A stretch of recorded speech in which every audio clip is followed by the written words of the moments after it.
अस्सलाम वालेकुम, hopes you are all doing well. तो स्टूडेंट्स, आज हम बात करेंगे नेशनल कॉम्पिटेंसी टेस्ट की। उससे पहले मैं आपको बताती चलूँ कि जैसे कि आप जानते हैं कि जो स्टूडेंट्स अपना LMS हैंडल खुद नहीं कर सकते, हम उनको पेड सर्विसेज प्रोवाइड कर रहे हैं।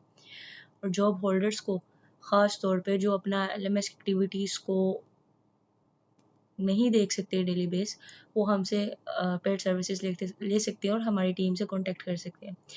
तो कम टू द पॉइंट, हम बात कर रहे थे नेशनल कॉम्पिटेंसी टेस्ट के बारे में। अच्छा, नेशनल कॉम्पिटेंसी टेस्ट आपको वर्चुअल यूनिवर्सिटी की तरफ से मेल भी मिली होगी, और अगर आपको मेल नहीं मिली तो आप HEC की तरफ से ऑफिशियल वेबसाइट पे जाके भी इसको सर्च कर सकते हैं गूगल पे।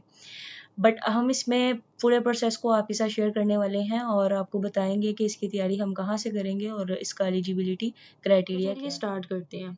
अब हम बात करेंगे ये टेस्ट हेल्ड कौन करवा रहा है। Higher Education Commission is a collaboration with the Ministry of Information Technology and Telecommunication and Software House, Pakistan Software Houses Association, and National Computing Education Accreditation Council, and structured consultative process to address the industry academia skill gap.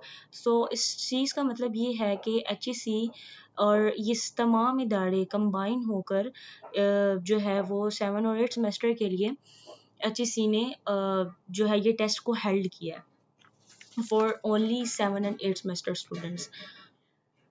तो students, virtual university समेत तमाम universities इस test को खुद अपने students के लिए conduct करेंगी और वर्चुअल यूनिवर्सिटी भी अपने स्टूडेंट्स के लिए ये टेस्ट खुद कंडक्ट करेंगी। और now discuss about the eligibility criteria कि इसके लिए एलिजिबिलिटी क्राइटेरिया क्या है, तो इसको भी रीड कर लेते हैं। Are students enrolled in 7 and 8 semester of computer science, information technology, software engineering, artificial intelligence, data science and other relevant computing programs. HEC recognized universities shall be eligible. So हम इस लाइन का मतलब समझ लेते हैं कि आर स्टूडेंट्स मतलब जो 7 और 8 सेमेस्टर के स्टूडेंट्स हैं ओनली, ये नहीं कि 5वें और 6वें सेमेस्टर या 4 5 सेमेस्टर्स के स्टूडेंट्स इस चीज़ में इनरोल कर सकते हैं, ऐसा नहीं है। सिर्फ 7 और 8 सेमेस्टर के स्टूडेंट्स जो है वो इस चीज़ में इनरोल कर सकते हैं। HEC से रिकग्नाइज्ड यूनिवर्सिटी हो वो स्टूडेंट्स एलिजिबल हैं, मतलब कि उनकी यूनिवर्सिटी HEC से रिकग्नाइज्ड हो वो स्टूडेंट्स इस चीज़ के इस टेस्ट के लिए एलिजिबल हैं।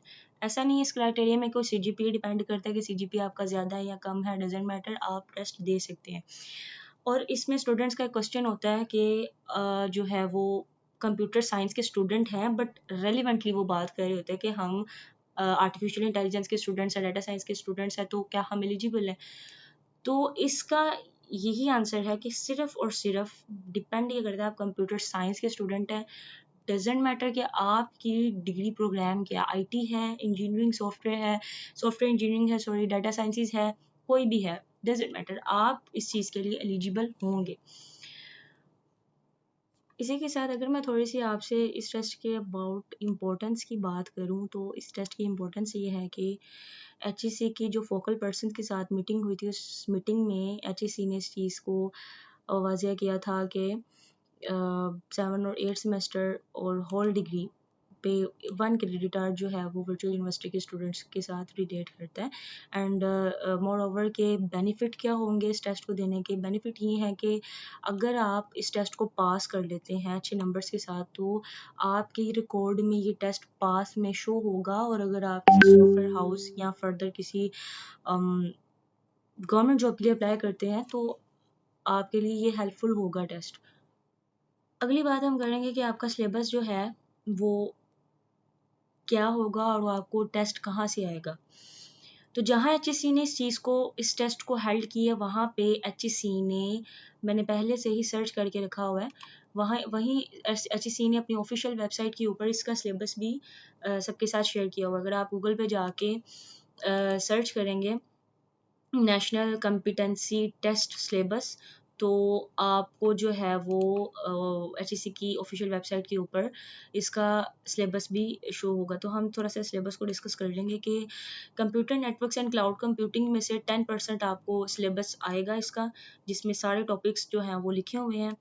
सेकेंडली आपको प्रोग्रामिंग C++, जावा, पाइथन में से 10% टेस्ट आएगा जिसके सारे टॉपिक्स जो हैं वो यहाँ पे इसी तरह डाटा स्ट्रक्चर्स एंड एल्गोरिदम्स में भी 10% आएगा आपको, ऑपरेटिंग सिस्टम में से आएगा, सॉफ्टवेयर इंजीनियरिंग में से 10% आएगा, वेब डेवलपमेंट्स में से 10% आएगा, AI machine learning data analytics में से 10% आएगा, cyber security, databases, problem solving, analytical skills, ये सारे टॉपिक्स जो हैं वो आपको आपके टेस्ट में आएंगे और ये ऑल ओवर सिलेबस जो है वो HEC ने शेयर किया होगा। एंड मोर ओवर आपसे एक बात और ये कि अगर आपको इस टेस्ट की तैयारी करनी है कि आप टेस्ट की तैयारी करें, इसके टॉपिक्स को समझें, ये सारी चीज़ें करें, तो यूट्यूब के ऊपर मवाद भरा पड़ा है। आप इस चीज़ को सर्च करेंगे तो आप यूट्यूब के ऊपर पूरी की पूरी आपको प्लेलिस्ट्स मिल जाएंगी। काफ़ी लोगों ने इस चीज़ को, इनके लेक्चर्स को अपलोड किया होगा, वहाँ से आप इजीली अपने टेस्ट की तैयारी कर सकते हैं। अगर आपको किसी चीज़ की समझ नहीं आती है तो आपने बस यहाँ यूनिवर्सिटीज़ फोकल पर्सन लिस्ट है, आपने यहाँ जाना है और आपने यहाँ पे अपनी यूनिवर्सिटी का नेम देखते हुए अपनी यूनिवर्सिटी के फोकल पर्सन से रब्ता कर लेना है और वो आपकी रजिस्ट्रेशन में हेल्प करेंगे। किसी भी तरीके की आपको परेशानी होगी वो सॉल्व आउट करेंगे। सेकेंडली आप यहाँ पे देख रहे होंगे 3 days 8 hour 27 minute and 45 second जो है वो इस टेस्ट के लिए आपको टाइम जो है वो यहाँ पे शो हो रहा है। रजिस्ट्रेशन डेडलाइन 20 मार्च है और टेस्ट जो आपका हेल्ड होगा, कंडक्ट होगा, वो 4 अप्रैल को होगा। तो इसी के साथ अगर आपको हमारी वीडियो और ये सारा प्रोसेस समझ आया हो तो लाजमी सब्सक्राइब करें, अपने फ्रेंड्स के साथ भी शेयर करें ताकि वो उस टेस्ट के बारे में सारी इन्फॉर्मेशन को गेन कर सकें। मैं आपको एक बात बताते चलूँ कि यूनिवर्सिटी जो वर्चुअल यूनिवर्सिटी है वो टेस्ट कैसे कंडक्ट करेगी। तो वर्चुअल यूनिवर्सिटी के स्टूडेंट्स बहुत अच्छे तरीके से चीज़ को जानते होंगे, वो पेपर्स देते रहे हैं। यहाँ वर्चुअल यूनिवर्सिटी ने आपको टेक अ डेमो दिया हुआ है। आप जब इसके ऊपर क्लिक करोगे तो आप स्टार्ट डेमो करोगे और जैसा कि वर्चुअल यूनिवर्सिटी के बच्चे जानते हैं कि कैसे टेस्ट जो है वो पेपर भी अटेम्प्ट करते हैं, सब कुछ करते हैं। यहाँ पे आप ये करेंगे, स्टार्ट करेंगे पेपर को और आपको MCQ बेस्ड पेपर आएगा जो कि 26 क्वेश्चंस होंगे और आप जब इसको आगे आगे करे जाओगे MCQ बेस्ड होगा, बट जस्ट MCQs नहीं होंगे, आपको कोई क्वेश्चन भी आ सकता है और आप उस क्वेश्चन को भी जो है वो हल करोगे। MCQs के साथ आपको सब्जेक्टिव पार्ट भी है, कुछ दिया होगा। ये एक छोटी सी बात थी जो आपसे और शेयर करनी थी। बकाया अपना और अपने घर वालों का बहुत सारा ख्याल। वीडियो अच्छी लगी हो तो वीडियो को लाइक भी करें और सब्सक्राइब भी करें और अपने फ्रेंड्स के साथ लाजमी शेयर करें ताकि वो इस चीज़ को इजीली समझ सकें और टेस्ट का पूरा प्रोसेस उन तक भी पहुंच सके। मिलते हैं एक न्यू वीडियो में। अल्लाह हाफिज़।